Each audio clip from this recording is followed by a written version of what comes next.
Kushal Desai, and I'm the chairman and managing director of Apar Industries Limited. हमारी company के तीन principal product lines हैं. हम speciality oils और lubricants बनाते हैं रबाले प्लांट में, यहाँ जो मुंबई में है, और एक और प्लांट है सिलवासा में.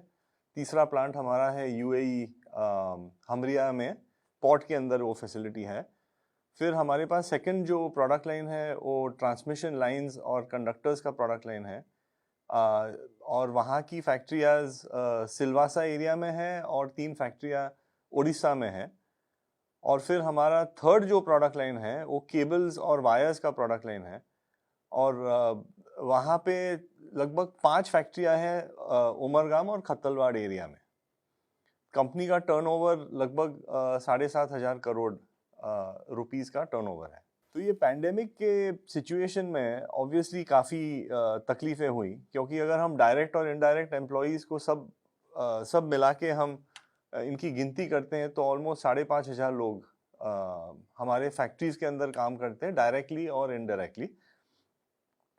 तो पहला प्लांट हमारा जो स्टार्ट हमने किया वो हमारा रबाले प्लांट स्टार्ट किया. यहाँ पे हम काफ़ी इसेंशियल प्रोडक्ट्स बनाते हैं. ट्रांसफार्मर ऑयल जो यूटिलिटीज़ में जाते हैं इलेक्ट्रिसिटी प्रोडक्शन और डिस्ट्रीब्यूशन के लिए. और फिर हम वाइट ऑयल और फार्मास्यूटिकल ऑयल्स प्रोड्यूस करते हैं जो मेडिकल फॉर्मुलेशंस और फूड पैकेजिंग वगैरह में इस्तेमाल होता है. तो हमारे जो HR और सेफ्टी के लोग थे उन्होंने इमीडिएटली यहाँ के म्यूनिसिपल कमिश्नर के पास एप्लीकेशन किया, और 1 हफ्ते के अंदर ही हमको परमिशन मिला ये एसेंशियल प्रोडक्ट्स बनाने को रीस्टार्ट करने के लिए. तो परमिशंस जो थे इनिशियली वो खाली 25% वर्कफोर्स के थे, और ऑर्डर्स इतने आने लगे क्योंकि ये सब एसेंशियल आइटम्स है. तो फिर हमारे HR डिपार्टमेंट और हमारे वर्कर्स और स्टाफ वगैरह ने मतलब मिलजुल के एक पूरा प्रोग्राम बनाया. तो पहली चीज़ हमने मतलब इंश्योर किया था कि सबकी सेफ्टी पैरामाउंट है, क्योंकि सडनली इतना पैंडेमिक में इतना मतलब इन्फॉर्मेशन फैल रहा था कि ये डिजीज़ है और इसके इतने प्रॉब्लम्स है. तो पहले हमारे वर्कर और वर्कर के फैमिलीज़ को पहले कन्विंस करना पड़ा कि भाई अगर आप आएंगे और हमारे वहाँ काम करेंगे तो हम सेफ एनवायरनमेंट प्रोवाइड कर सकते हैं.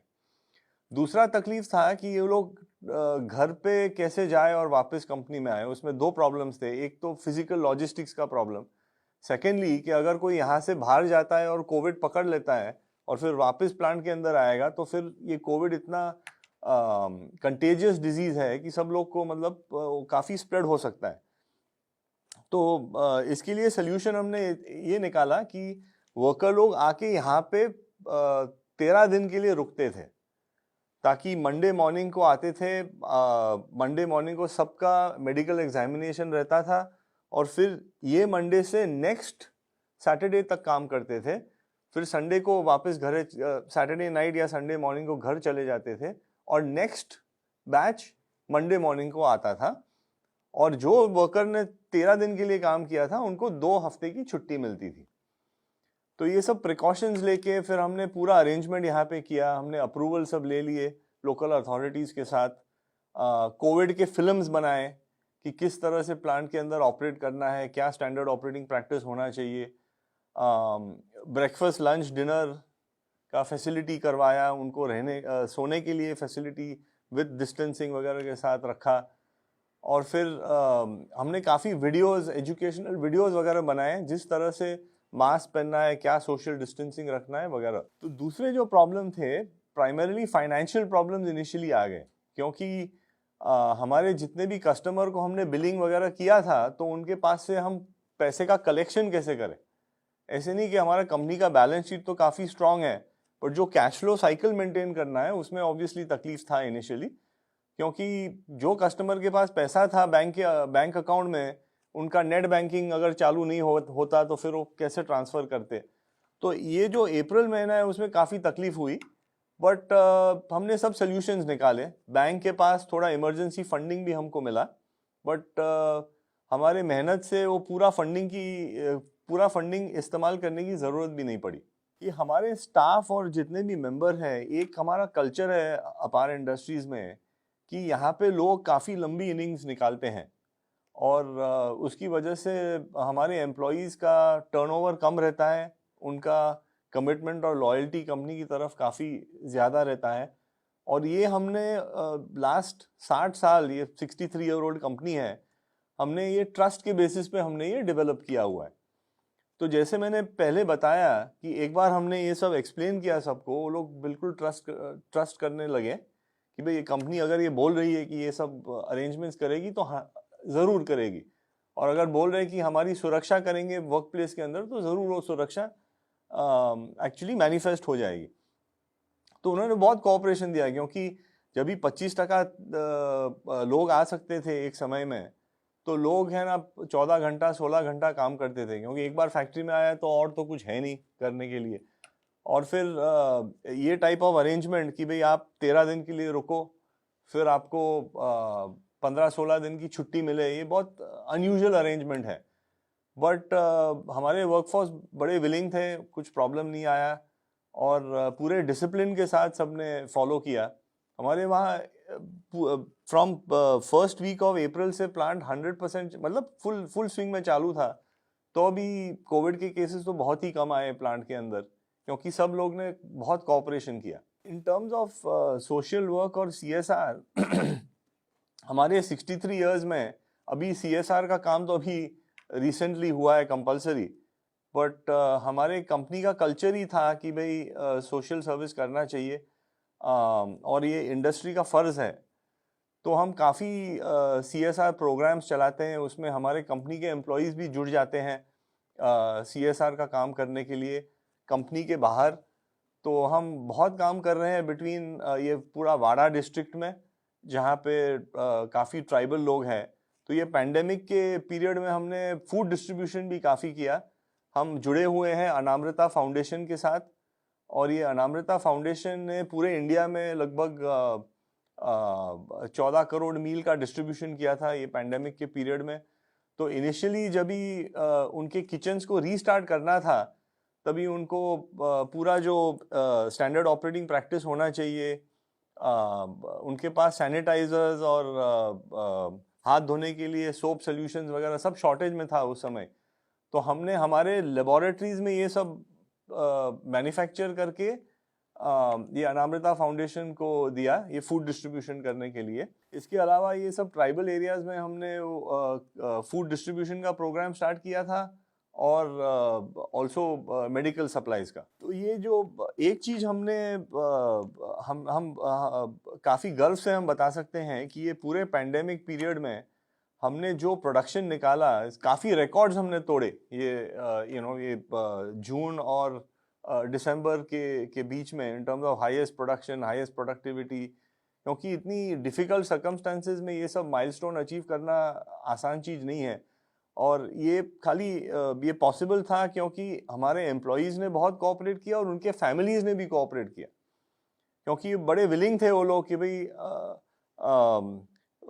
हमारे जो एम्प्लॉयज़ आए यहाँ पे काम करे, उनको पूरा विश्वास था कि वो 15 दिन के लिए भी घर पे नहीं है तो भी कंपनी अच्छी तरह से उनका देखभाल वगैरह कर रही है। तो ये सब चीज़ अकम्प्लिश करने के लिए फैमिली का सपोर्ट अगर नहीं होता तो फिर ये पॉसिबिलिटी ही नहीं रहता। स्पेसिफिकली मेरे फैमिली के बारे में ये पैंडेमिक के पीरियड में एक्चुअली घर पे बैठ के 14 घंटा 16 घंटा काम करने के लिए ऑब्वियसली मेरे वाइफ और चिल्ड्रन का भी कोऑपरेशन और सपोर्ट की ज़रूरत थी, क्योंकि सुबह में 7 बजे हम स्टार्ट करते थे, रात को 10 बजे 11 बजे कंप्लीट होता था। ऑल द जितने भी कॉन्वर्जेशंस थे सब हमारे टीम्स और ये सब ऑनलाइन होते थे, तो सबको साइलेंस मेंटेन करना पड़ता है क्योंकि ये वॉइस इतनी इजीली कैरी हो सकता है। तो ये सब ऑब्वियसली काफ़ी कोऑपरेशन आया। मेरे वाइफ ने बाकी के वाइफ्स वगैरह के साथ भी बात किया, उनको मतलब जहाँ पे उनके पास एप्रीहेंशन थे, डर था, तो कभी कभी चर्चा करने से ये सब प्रॉब्लम्स सॉर्ट आउट हो सकती है, जब भी थोड़ा क्लैरिटी रहता है कि किस तरह से प्रॉब्लम को टैकल कर सके। तो इस तरह से मेरे वाइफ और मेरे मदर वगैरह सब ने भी थोड़ा हिस्सा खेला ये गेम में। तो हम देखते हैं कि जब भी ऐसा एक क्राइसिस होता है, ये पैंडेमिक तो क्राइसिस ही है, तो हर एक क्राइसिस में पहले बड़ा डेंजर सिचुएशन लगता है, बट फिर बाद में जो अपॉर्चुनिटीज आती है वो सबसे बड़ी अपॉर्चुनिटीज आती है। अगर आप हिस्ट्री में भी आप देखते हैं, इतिहास में, तो स्पेनिश फ्लू के बाद भी सेम चीज हुआ, ये वर्ल्ड वॉर 1 वर्ल्ड वॉर 2 के बाद भी वैसे ही हुआ कि अपॉर्चुनिटीज काफ़ी आती है। और हमने पहले ही प्लान किया था कि हम पहले ये सब डेंजरस सिचुएशन है वो क्राइसिस मैनेजमेंट को पहले सॉर्ट आउट करते हैं, सिचुएशन को कंट्रोल में ले आते हैं, और फिर उसके बाद हम अपॉर्चुनिटीज़ को टैकल करेंगे।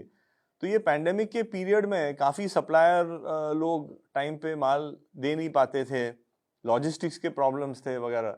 तो हमने हमारे एम्प्लॉयज़ को टीम्स में डिवाइड करके वो लोग हमारे पूरे सप्लायर के बेस प्रोएक्टिवली काम करने लगे, ताकि सब सप्लाईज आने लगे। उनके पास, सप्लायर के पास भी जो प्रॉब्लम्स थी, हमने ऐसे तय किया कि भाई ये हमारे ही प्रॉब्लम्स हैं और उनको सॉल्व करना है। तो ये सब करने की वजह से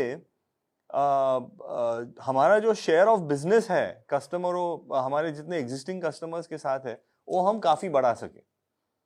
इसके अलावा हमारे कोई कंपेटिटर लोग वो ये सब मैनेज नहीं कर पाए थे पूरा वर्कफोर्स को लाने के लिए और ये फैक्ट्री को ठीक तरह से स्टार्ट करने के लिए। तो उस समय भी काफ़ी अपॉर्चुनिटीज़ आए हैं कि कई कस्टमर जो हमारे पास से पहले खरीद नहीं रहे थे, जब भी हम बहुत ही जल्दी शीघ्र डिलीवरी कर सकते थे, तो उन्होंने हमारे पास ऑर्डर दिया।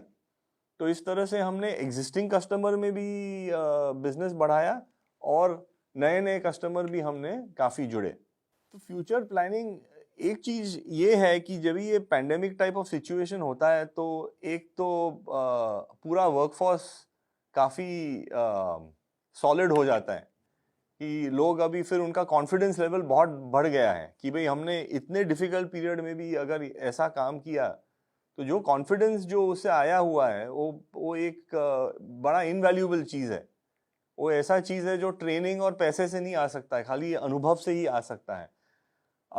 दूसरा चीज़ क्या है कि हमने ये जितने भी ऑनलाइन मेथड्स है कस्टमर के साथ डीलिंग करने के लिए, whether it is online quotation दो, ऑनलाइन प्रेजेंटेशन दो, फिर हमारे वहाँ टेस्टिंग भी काफ़ी होता है, कस्टमर लोग टेस्टिंग करते हैं, तो वो भी हमने ऑनलाइन सब सिस्टम सेट किए हुए हैं। तो इससे क्या है कि जो कस्टमर दूर है हमारे फैक्ट्री से, विद इन इंडिया और आउटसाइड इंडिया, उनके लिए ये सिस्टम्स अभी इतनी अच्छी तरह से सेट हो गई है कि हमें लग रहा है कि ये पैंडेमिक जब भी ख़त्म हो जाएगा, तभी भी ये सब सिस्टम काम में आएगी हमारा रीच बढ़ाने के लिए, जोग्राफिक रीच बढ़ाने के लिए। हम आज भी हमारे प्रोडक्ट्स 75 to 100 डिफरेंट कंट्रीज़ में हम बेचते हैं। तो मुझे लग रहा है कि ये सब जो हमने किया हुआ है उससे पॉसिबिलिटीज़ है कि हम export sales and overseas sales और भी बढ़ा सकेंगे। मेरा मैसेज यंग एंटरप्रेन्योर्स के लिए यही है कि जब भी कोई क्राइसिस, जब भी क्राइसिस सिचुएशन आता है, तभी आपको दो चीज़ समझना है कि पहले first there is grave danger और उसके बाद देयर इज़ ग्रेट अपॉर्चुनिटी। तो अगर आपका माइंडसेट उस तरह से सेट हो जाता है, तो फिर क्राइसिस मैनेजमेंट करना बहुत इंपॉर्टेंट है। उस समय आपके जितने भी लिमिटेड रिसोर्सेज वगैरह है, ऑप्शंस कम रहते हैं, तो वो ऑप्शंस को ठीक तरह से समझ के सोल्यूशन निकालना है विद इन जो भी लिमिटेड चीज़ है। और एक बार आप सिचुएशन को कंट्रोल में ले आ सकते हैं ऐसे क्राइसिस सिचुएशन में, तो जो अपॉर्चुनिटीज आती है वो बहुत ही ज़्यादा आती है, क्योंकि काफ़ी लोग एकदम मतलब इतने डिप्रेस्ड हो जाते हैं ये सब सिचुएशन में कि वो फ्यूचर के बारे में कभी सोच ही नहीं सकते। तो माय मेन मैसेज है कि भाई आपको कभी सेल्फ कॉन्फिडेंस खोना नहीं चाहिए। ये दुनिया में जितने भी प्रॉब्लम्स हैं, इसी दुनिया के अंदर सॉल्यूशंस भी अवेलेबल है। आपको वो सॉल्यूशन ढूंढना है, उसका एग्जिस्टेंस जरूर है, बट इनोवेशन के साथ ढूंढना पड़ेगा। और अगर आप ढूंढेंगे तो आपको सॉल्यूशन मिलेगा और फिर आपका काफ़ी प्रोग्रेस हो सकता है ये टाइप ऑफ सिचुएशन में।